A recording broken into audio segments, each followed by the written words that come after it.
ದೋಸ್ತ್, ಇವತ್ತು ನನಗೆ ಎಷ್ಟು ಸಂತೋಷ ಆಗ್ತಿದೆ ಗೊತ್ತಾ? ನನಗೂ ಅಷ್ಟೇ, ಇವತ್ತು ತುಂಬಾ ಸಂತೋಷ ಆಗ್ತಿದೆ. ಹೇಗಿದೆ ನನ್ನ ಸೆಲೆಕ್ಷನ್? ಹೇಳ್ಬೇಕಾ? ಮಾಡತಂಗಿದೆ ಜೋಡಿ.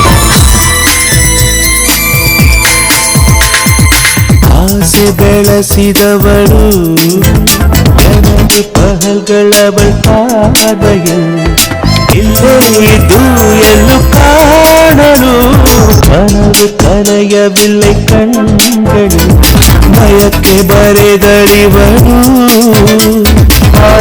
ಪಾಳ್வும் ಅವಳ ವಾರ್ತೆಯು ನಾಳೆಗಳು ನನ್ನೋಳ ನೆರಳಲ್ಲಿದೆ ಕನಸಿನ ಮನೆ ಕಟ್ಟಿ ಹಾಡುವೆ